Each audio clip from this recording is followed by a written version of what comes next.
todos, irmãos? Aproveite que está em pé, pegue a sua Bíblia, abra ela por bondade, no livro de Abacuque, no capítulo 3. Livro de Abacuque, capítulo 3, para a nossa meditação. Então, enquanto você acha, irmãos, você vai ficar de pé só dessa vez, e depois você vai sentar. Quero agradecer ao bom mestre por estar com vocês, nessa oportunidade, podendo ser útil no reino, que é pregar a palavra de Jesus. Deus que abençoe a toda a igreja, todos os irmãos que aqui estão. E eu estava pensando aqui, sentado comigo, quando prego num trabalho, num congresso, eu não costumo falar, mas eu vejo aqueles caras falar nome, né? Fala o nome todo, eu achei até bonito, né? Então eu vou falar também, achei até bonito. Aí eu gravei aqui, para falar, né? Porque fica uma coisa meio, né? Se eu errar o nome de algum, tá? Pastor da igreja, o pastor Alessandro, toda a sua família, todo o corpo de obreiro.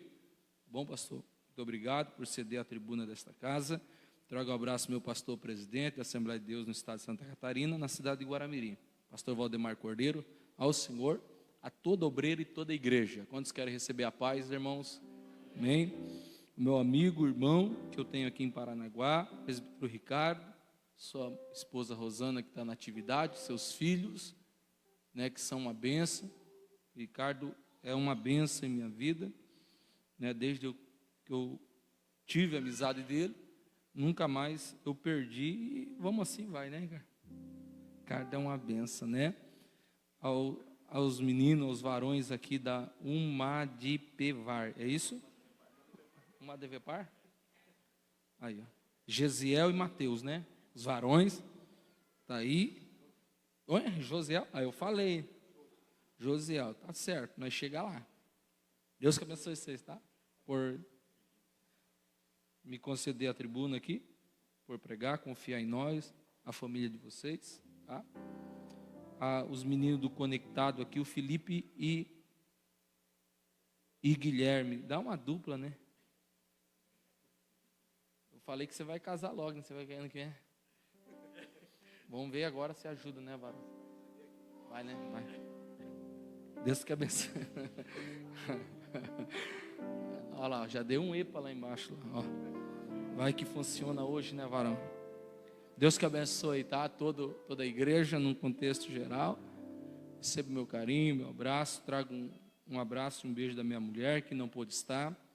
Mas se Jesus não voltar e se os irmãos gostar, numa outra oportunidade ela vem aqui, se tudo der certo. Capítulo 3, irmãos. Verso 1. Oração do profeta Abacuque sobre a forma de canto. Ouvi, Senhor, a tua palavra e temi. Aviva, ó Senhor, a tua obra, e no meio dos anos a notifica, na ira, lembra-te da misericórdia, diga amém. Muito obrigado, tome assento. Aos internautas que estão conectados, receba a nossa paz, nosso carinho também, e a mão do Todo-Poderoso lhe alcance aonde vocês se encontrarem, assistindo esse culto, ou assistir depois, e que o nome do Senhor seja glorificado. Irmãos, rapidamente, para nós ganharmos tempo, no final, eu estarei num canto ali, com a permissão do pastor, lá atrás, e nós temos o nosso material, que nos mantém de pé nessa caminhada tão difícil, e não é fácil, mas uma caminhada difícil, ao mesmo tempo gratificante, por ver Deus fazer algumas coisas maravilhosas, através do poder da sua palavra, tá? Então no final estarei ali, eu tenho pouca, mas eu vou falar, só uma. Você que precisa trocar uma Bíblia, eu tenho essa aqui florida para as irmãs, as meninas, e tem um azul ali para os varões, tá? Se quiser, passe ali no final, também tem um chocolatinho abençoado. Fazendo assim, você nos ajuda a continuar mantendo o campo missionário, né? Os coordenadores do posto fiscal que eu conheci aqui, tá? Toda a mocidade. Fazendo isso, você nos ajuda a manter o campo missionário, que fez um ano, esse ano e um mês que nós sustentamos lá, tá? Então, todo investimento que você fizer em minha vida aqui na cidade de Paranaguá, tenha por certo que não é para andar de Land Rover, nem de BMW, ou exibindo iPhone 15 no Facebook. Você não vai ver isso. Pode ter certeza que todo investimento na minha vida será retornado ao campo missionário e o nome do Senhor será glorificado. Então, estarei ali, é pouco material, peço perdão, um tanto quanto corrido, mas se os irmãos quiserem semear, estaremos ali. Pastor, eu não tenho, ore por nós. A sua oração é importante, né? Quando tudo isso daqui acabar, apagar as luzes, cada um vai para a sua casa, e aí sobra o itinerante, pastor Alessandro. Onde é que o itinerante vai? Eu estou bem amparado, mas apagando as luzes, sobra o itinerante. Para onde vai? Tem carro, tem um hotel, tem uma condição. Vida itinerante não é fácil, mas Deus me chamou para isso, irmão. E aí, Deus tem nos dado graça. Então ore por nós, tá bom? E é uma bênção. Quantos aqui estão desejosos por ouvir a palavra de Deus? Se faz necessário que eu estenda um pouquinho só a introdução, peço paciência para você. A aplicação não será mais do que 2, mas eu preciso aqui só esticar um pouquinho a introdução, e a aplicação não será mais do que 2, mas se faz necessário para nós entendermos o que o texto tem a priori a falar.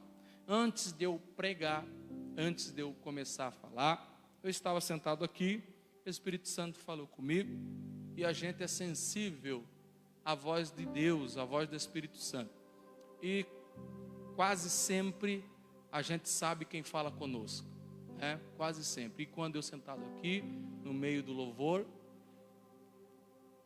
o Senhor falava algumas coisas no meu coração, tá? Logo eu vou pregar a respeito dessa moça aqui de braço cruzado. Isso. Teve uma parte aqui da peça que foi falado sobre missão missionária. Foi uma parte aqui de uma das meninas, foi falado sobre missionária. Eu estava aqui sentado, o Espírito Santo falou comigo. Possivelmente, ou talvez sim, ou daqui um pouquinho para frente, você entenda agora ou você vai entender depois. Mas Deus tem exatamente para você essa chamada missionária. Exatamente para você. Deus tem essa chamada missionária. Essa sede da sua alma, por isso aqui, não é natural e nem comum. Se todos aqui tivessem 1/3, estava bom. Mas a sua sede vai muito além do que os palcos, vai muito além do que os microfones. Na verdade, você não quer nem isso, nem palco, nem microfone, nem nada. Você quer ser um instrumento, e Deus vai fazer você um instrumento. E escute isso, através de você, Deus vai usar você como uma ferramenta extraordinária para revolucionar o seio da tua família. Eu não lhe conheço, nunca lhe vi. Eu estou te passando o que eu recebi sentado. Através de você, Deus vai revolucionar o seio da tua família.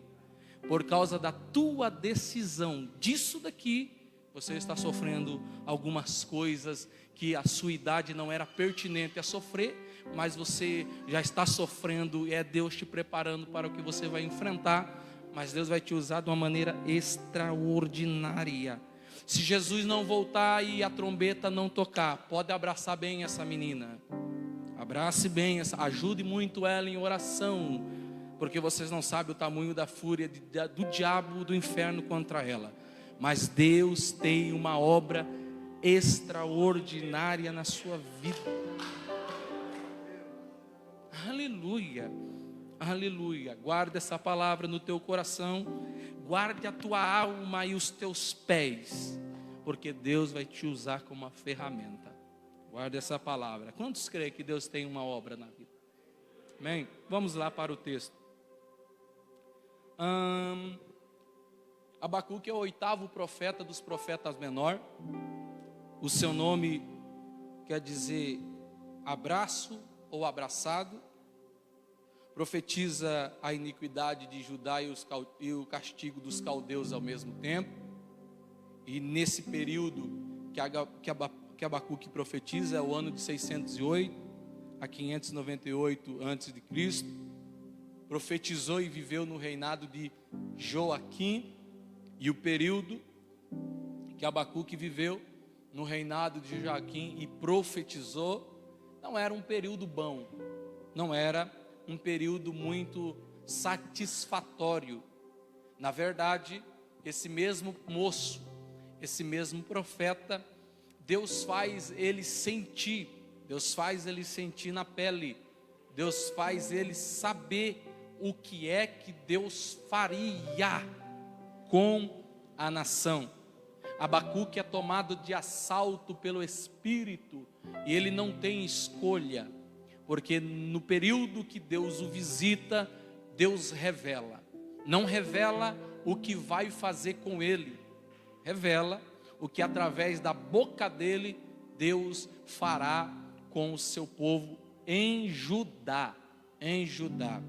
Quando Abacuque percebe terrível seria a justiça de Deus com o seu povo, Abacuque sente pavor na sua alma, Abacuque sente medo no seu espírito, porque ele viu a destruição em massa do povo. Ele vendo a destruição em massa do povo, ele entendeu que Deus desceria com juízo para julgar a casa de Judá.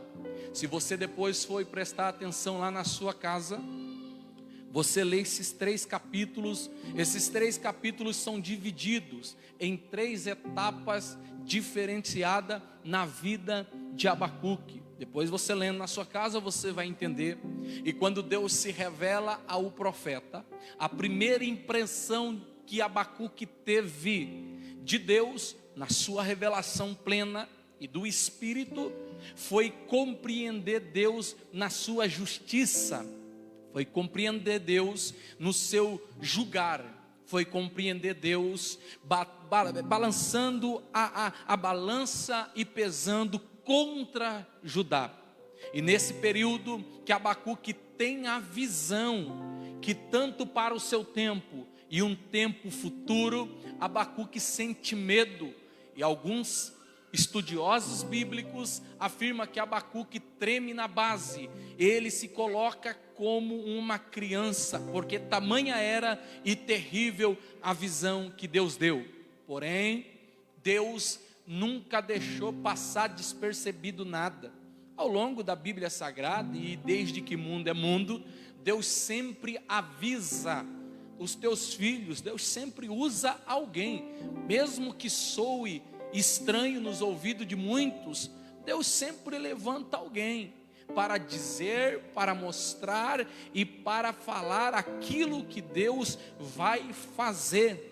Perceba que aos nossos ouvidos naturais e humanos, nós sempre estamos preocupados em ouvirmos aquilo apenas que nós queremos ouvir, apenas aquilo que nós desejamos ouvir. Mas esse Deus aqui de Abacuque, o meu Deus, o Deus da igreja, o Deus de vocês e o Deus da Bíblia, ele fala muito mais além daquilo que nós queremos ouvir. Ele, mesmo tempo que ele nos abraça, é o mesmo tempo que ele nos açoita. Ao mesmo tempo que ele nos açoita, o seu amor é soberano sobre nós, e como a galinha que puxa os seus pintainhos para debaixo das tuas asas, assim os filhos do Senhor, eles são protegidos, eles são guardados, e nada pode tocá-los, nada pode deter. Abacuque tem a impressão meio que errônea, e essa primeira vista de Abacuque de Deus parece uma vista meio turva, parece uma impressão meio ruim. Tanto é que se você olhar lá na sua casa depois, a partir do capítulo 1, do verso 1 ao verso de número 17, você vai ver a fala deste moço, desse homem. E qual é a fala de Abacuque aqui, do capítulo 1, do verso de número 1 ao 17? É questionando Deus, perguntando algumas indagações que não eram relevantes nesse momento, mas como ele não estava entendendo a visão e não estava entendendo o que Deus vai fazer, Abacuque faz algumas perguntas pertinentes mediante a visão.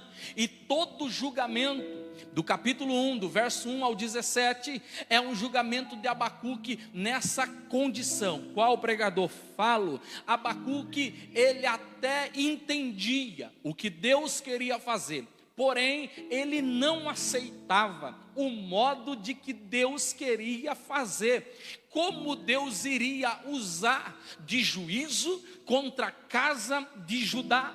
Porque se dá para ver bem claro no texto, e eu não vou pregar nada que você não conheça, dá para ver bem claro no texto, que aqui Abacuque tem um problema de entender a forma de Deus julgar a sua nação. Por exemplo, Abacuque entende que Judá era a nação de Deus. Abacuque entende que Judá era o povo escolhido de Deus, e por ser a nação e povo escolhido, Abacuque esperava Deus ir por uma via diferente. Deus vinha trazer julgamento na casa de uma maneira diferente, mas não é isso que Deus faz. E o que é que Deus faz para julgar Judá? Deus suscita, não é ressuscita.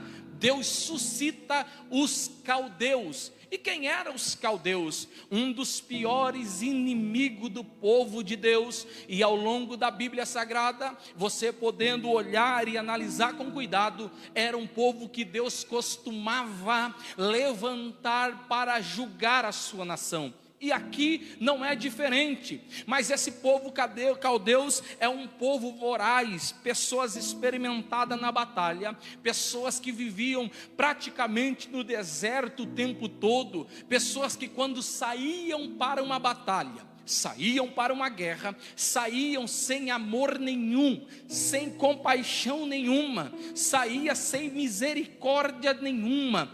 No popular nosso, saía com a faca no dente, não tinha misericórdia. Só para você ter noção, aonde os caldeus entravam, aonde os caldeus chegavam, varria toda a terra, varria todo o território, e não sobrava ninguém para contar a história. E Deus suscita os caldeus para vir contra Judá, e Abacuque vê o que Deus está fazendo, mas ele não aceita. E Abacuque está dizendo para Deus: Senhor, eu até entendo, mas não aceito. É a mesma coisa o Senhor pegar pano de prato sujo para enxugar roupa, louça limpa, não vai adiantar muita coisa. Era Abacuque dizendo para Deus: olha, Senhor, eu até entendo, mas eu não aceito, porque os caldeus não têm moral nenhuma. Esse povo é perverso, iníquo e sanguinário. Se o Senhor tiver outros caminhos, o Senhor pode até fazer, mas pelos caldeus eu não posso compreender. É um choque de realidade para esse profeta. Ele até entendia, mas não aceitava. E olha o que o versículo de número 8 fala: quem são os caldeus? Escute isso: os seus cavalos são mais ligeiros do que os leopardos, e mais perspicazes do que os lobos à tarde. Os seus cavaleiros espalham-se por toda parte. Sim, os seus cavaleiros virão de longe, voarão como águia. Escute isso: voarão como águia, que se apressam à comida. Isso daqui é uma linguagem alegórica, está falando de cavalo, mas está falando de águia ao mesmo tempo. O que é que Abacuque estava querendo passar aqui para nós? Que esses cavalos seria exatamente como a águia no dia da caça. Escute isso: seria exatamente mortal como a águia no dia da caça, precisa e cirúrgica. A águia você nunca vai ver, praticamente quase 95% 95% das vezes que a águia sai à caça, ela não volta de mão vazia, porque ela é cirúrgica e precisa. Olha o que Deus está permitindo acontecer com sua nação por causa da iniquidade que se instaura dentro de Judá. A iniquidade é tão perversa que Deus está disposto a fazer como forma de paga juízo na casa de Judá, e Deus permitiria que os caldeus se levantassem e com seus cavalos como águia, quer dizer, eles virão rapidamente, eles virão velozmente, não terá como fugir, não terá como escapar. Aí no verso de número 13, Abacuque vai compreendendo o que Deus está fazendo, o que Deus quer fazer. Aí no verso de número 13, quando Abacuque está no meio da visão, ele diz assim: Tu és, Senhor, tão puro de olhos, que não pode ver o mal, e a vexação não pode contemplar, porque, pois, olha para os que procedem aleivosamente e te calas, quando o ímpio devora aquele que é mais justo do que ele. Isso daqui é uma pergunta. Abacuque está entendendo, mas ele não quer aceitar a forma de Deus julgar a nação. Deus está dizendo: você quer julgar? Abacuque está dizendo: você quer julgar, Senhor, julgue, mas não permita que o ímpio sobressaia contra nós, porque Abacuque considerava Judá como um povo justo. Abacuque considerava Judá como um povo escolhido, sim, justo e escolhido, porém as suas iniquidades tinham ultrapassado o limite, as suas perversidades tinham avançado fronteiras, e Deus sempre vai intervir. Escute isso, guarde bem na tapa do teu coração: todas as vezes que Deus se levantar contra o teu povo, contra a tua igreja, contra os seus escolhidos, sim, nesse texto e pela Bíblia, é Deus querendo colocar padrões e restabelecer, eu não disse estabelecer, restabelecer limites para a sua noiva. É como Deus estivesse falando para o povo de Judá: olha, eu tenho uma aliança com vocês, eu tenho uma promessa com vocês, porém eu tenho que estabelecer limites, eu tenho que estabelecer muros, para que vocês não possam ser varridos da terra. E qual é a forma, irmãos, que Deus vai fazer isso? É permitir que os ímpios venham contra Judá e faça o mal, e estabeleça terror e não deixe ninguém vivo. É essa forma que Deus está usando para vir julgar Judá. É mais ou menos o contexto que nós vivemos nos nossos dias atuais. Alguém conhece aqui no mínimo meia dúzia de pessoas que têm uma promessa de Deus? Alguém conhece aqui no mínimo uma meia dúzia de pessoas que cantavam aqui, pregavam, tocavam o instrumento, era uma bênção, e do nada não se encontra mais aqui, e do nada já não cultua mais conosco. Você conhece como eu, e a pergunta que não quer calar, que nós fazemos é essa: Senhor, ele era uma bênção, ela era uma bênção, ele era um instrumento na tua mão, mas de repente sucumbiu, de repente caiu, de repente tropeçou, de repente não está mais no nosso meio. E aí nós perguntamos para Deus: Senhor, não está porque fracassou, não está porque errou, não está porque pecou. Nem sempre, guarde isso na tábua do teu coração e nunca mais esqueça, nem sempre é assim que acontece no reino espiritual. Quando Deus faz com que algumas coisas esquisitas para nós e no nosso julgamento de olhar aconteça, é Deus querendo dizer claramente: eu não quero perder você, eu não quero perder a tua alma, eu não quero perder você para o mundo, eu não quero perder a tua alma para o diabo. Aleluia! Aí Deus permite, meus amigos obreiros, algumas provações vir ao nosso respeito. Deus permite algumas tempestades se instaurar na nossa história. Deus permite algumas percas irreparáveis e inevitáveis nós passarmos passar, para que nós saibamos e entendamos que Ele suficiente é Deus em nossa vida. Não julgue alguém sem você conhecer a causa, e não queira perguntar perguntas indecentes a Deus sem você conhecer o histórico. Sim, lembra que quando Jó estava no meio do lixo e do monturo, os amigos de Jó passavam à distância, não passavam mais perto, e o julgamento dos amigos era esse: possivelmente Jó pecou, possivelmente Jó falhou, o Deus de Jó abandonou. Na verdade era muito pelo contrário. Deus permitiu, você lembra do texto? Deus permitiu que o vento viesse, assolasse a sua casa, e Jó chegasse no estado que chegou, mas porém não perdeu a identidade de quem ele era. Sabe o que Deus ensina para nós? Que mesmo em meio a tudo isso da nossa existência, Ele quer que nós não percamos a identidade que Ele nos garantiu.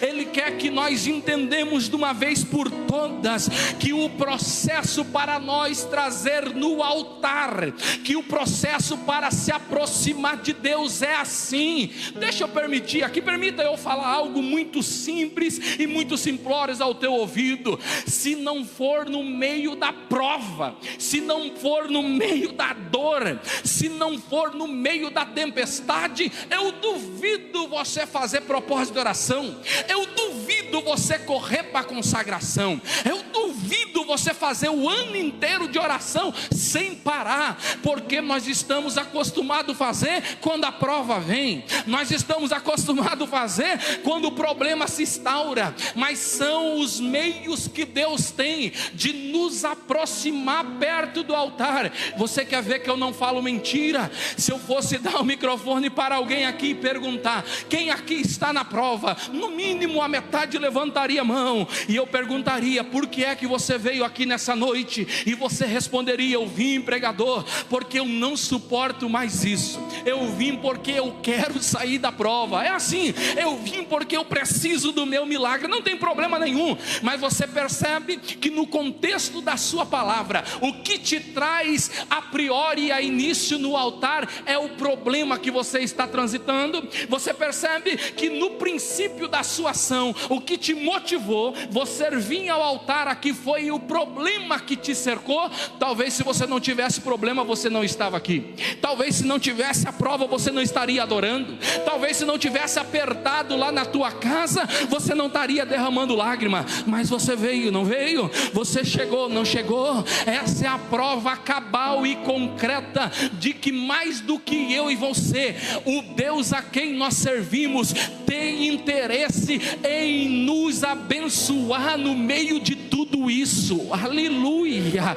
Segura aí, eu falei que a introdução, a aplicação no mínimo duas. Essa é a prova concreta de que o céu está dizendo para alguém: eu tive essa alternativa apenas para lhe trazer aqui, para eu lhe mostrar quanto você depende de mim e quanto você precisa das minhas misericórdias. Aleluia! Oh glória! Quantos aqui são dependentes da mão de Deus?